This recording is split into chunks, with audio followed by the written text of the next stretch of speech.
So now we're going to start sewing the panels together, and this means pinning. This can be hard on your fingers. Sometimes I'll use the thimble to help me pin through.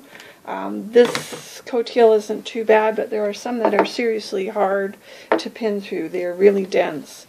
So I like to line up my ends. I pin lengthwise so I can pull out, and if I'm looking at both sides when I'm pinning, I can be accurate about where I am pinning things together. You have to manipulate the fabric. You have to use your fingers, and it takes a bit of practice.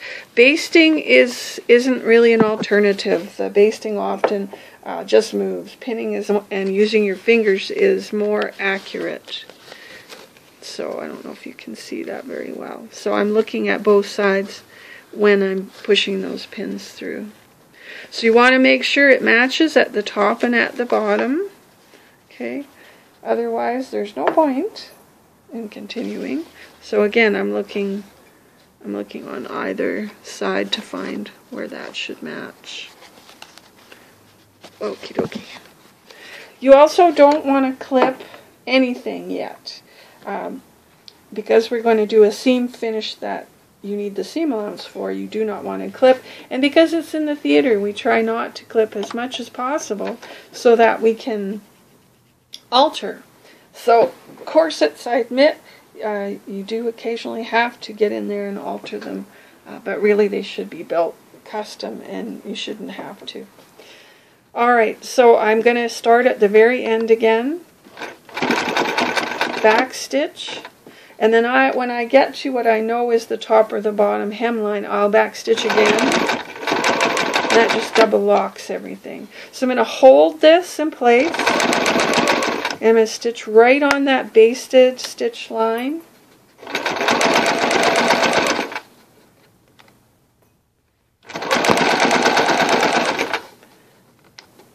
And hopefully my pieces don't shift. You can manipulate the fabric a bit. Get to that bottom hemline, I back stitch, and get to the bottom and I back stitch.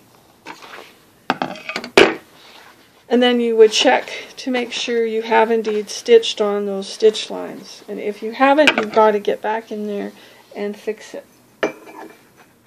Oop, pin stuck to my scissors. There we go. So I've checked, I've had a look, I like how it looks. Alright. And then I'm going to, and it's matching at the top and the bottom, then I'm going to trim out the inside layer of the seam allowance. There's two layers, remember. So the inside one is going to be short. So I'm going to trim that to a big 1/4 of an inch. I don't know if you can see that. I'll trim it a bit and then I'll show it to you. Whoop.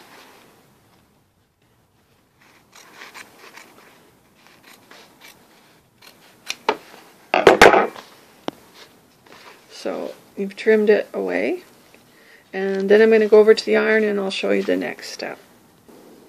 So after I've ironed the seam open, I have, as I said, I trimmed away that inside layer. I've folded the seam allowance under. It's like doing a flat felled seam on your jeans. We did that on a sample earlier. So it's the same stuff. No clipping. You don't want to clip. And this is small enough that it will suck into the curves, so you don't need to worry about that. And then I would pop some pins in and hand baste that in place.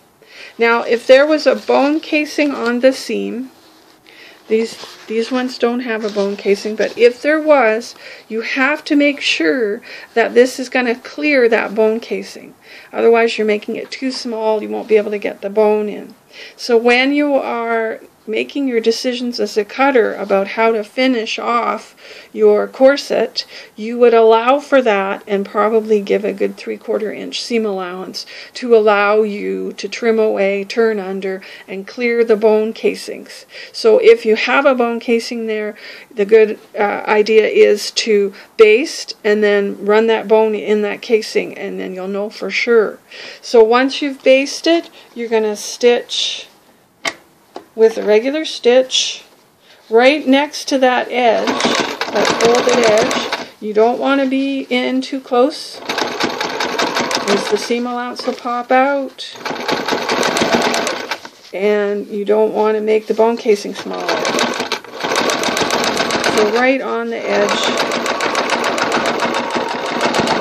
right to the end to end. So if you need to lengthen either hem, you don't have to go back and restitch everything. And then of course you take your basting out. So I've stitched right close to the edge here, and presumably it's not going to cut off any bones. And then you'll see a nice parallel line to the seam on the right side of the garment. And you can see it pretty much sucks those curves in. Okay, it eases them in a little bit.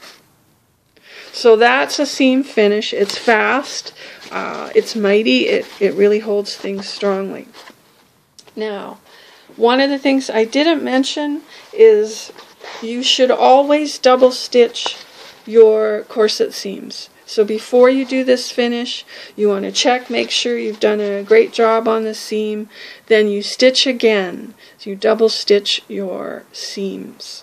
And then you can do this finish, because it's a real pain to get back in there and repair it if it comes loose. So that is finishing seam with a machine turn under and top stitch.